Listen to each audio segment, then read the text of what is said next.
First of all ಅಲ್ಲೇ ಎಲ್ಲ interview ಅಲ್ಲಿ ಹೇಳ್ದಂಗೆನೆ ಸೇಫ್ಟಿ ಇರ್ಲಿಲ್ಲ ಅಲ್ಲಿ.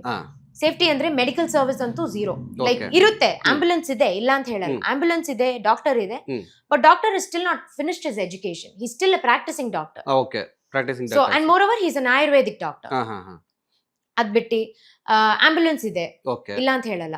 ಆದ್ರೆ ಏನಾದ್ರೂ ಜಾಸ್ತಿ ಹೆಚ್ಚು ಕಡಿಮೆ ಆದ್ರೆ, ಈಗ ಸಪೋಸ್ ಕಾಲ್ ಏನಾದ್ರೂ ಒಡೆದೋದ್ರೆ, ಟಚ್ ವುಡ್ ಏನು ಆಗ್ಬಾರ್ದು, ಬಟ್ ಕಾಲ್ ಏನಾದ್ರೂ ಒಡೆದೋದ್ರೆ ಆ ಸಂಗೊಳ್ಳಿಯಿಂದ ಹಾಸ್ಪಿಟಲ್ ಹೋಗೋದಕ್ಕೆ ವಿಲ್ ಟೇಕ್ ಆಲ್ಮೋಸ್ಟ್ 20 ಕಿಲೋಮೀಟರ್ಸ್ ಇದೆ ಮೇನ್ ಹಾಸ್ಪಿಟಲ್ ಹೋಗೋದಕ್ಕೆ. ಸೊ ಆ ಗ್ಯಾಪ್ ಅಲ್ಲಿ ಏನಾದ್ರೂ ಆದ್ರೆ ವಾಟ್ ಇಸ್ ಆಗದಿ, ಏನಾಗುತ್ತೆ ನಮ್ಗೆ? ಯಾರು ಏನ್ ಆನ್ಸರ್ ಮಾಡ್ತಾರೆ ಪೇರೆಂಟ್ಸ್ ಗೆ?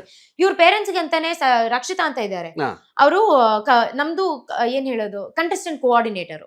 ಅವ್ರು ಬಂದ್ಬಿಟ್ಟು ಒಂದೇ ಸ್ಲೋಗನ್, ನಿಮ್ ಮಗಳಿಗೆ ಏನಾಗ್ಲಿಲ್ಲ, ನಿಮ್ ಮಗಳು ಚೆನ್ನಾಗಿದ್ದಾರೆ, ಚೆನ್ನಾಗಿ ಪರ್ಫಾರ್ಮ್ ಮಾಡ್ತಾರೆ, ಚೆನ್ನಾಗಿ ಊಟ ಮಾಡ್ತಾ ಇದ್ದಾರೆ, ಎಲ್ಲ ಅದೇ ತರ ಹೇಳ್ತಾ ಇದ್ದಾರೆ. ಎಕ್ಸಾಕ್ಟ್ಲಿ, ಏನೇ ಆದ್ರೂ ಇದೇ ತರ ಪಾಸಿಟಿವ್ ಆಗಿ ಹೇಳ್ತಾ ಇರೋದು. ಮೇ ಬಿ ಇಲ್ಲಿಗಿರೋರಿಗೆ ಭಯ ಆದ್ರೆ, ಇಲ್ಲಾಂದ್ರೆ ಏನಾದ್ರೂ ಇವ್ರು ಕುಗ್ಗೋದ್ರೆ, ಮತ್ತೆ ಇವ್ರು ಬಂದ್ಬಿಟ್ಟು ಸಂಗೊಳ್ಳಿಗ್ ಬಂದ್ರೆ ಅಂತ ಹೇಳ್ಬಿಟ್ಟು ಮೇ ಬಿ ಹಂಗೆಲ್ಲ ಹೇಳ್ಬೋದು. ಬಟ್ ಆದ್ರೆ ಏನಾದ್ರೂ ಜಾಸ್ತಿ ಹೆಚ್ಚು ಕಡಿಮೆ ಆದ್ರೆ, ಈಗ ಕಾಲೆಲ್ಲ ಮುರಿದಿದೆ ಅಲ್ವಾ ಕಾವ್ಯಗೆ, ಅವ್ರಿಗೆಲ್ಲ ಏನು ಅಂತಾನೆ ಗೊತ್ತಾಗ್ತಾ ಇಲ್ಲ. ನೀವು ಅವ್ರ ಹತ್ರ ಕ್ಲೀನ್ ಆಗಿ ಇಂಟರ್ವ್ಯೂ ಮಾಡಿದ್ರೆ ನಿಮ್ಗೆ ಗೊತ್ತಾಗುತ್ತೆ ಏನ್ ಕತೆ ಅಂತ. ಯಾಕಂದ್ರೆ ಎಲ್ಲಾರ್ದು ಒಂದೊಂದ್ ತರ ಪರ್ಸನಾಲಿಟೀಸ್.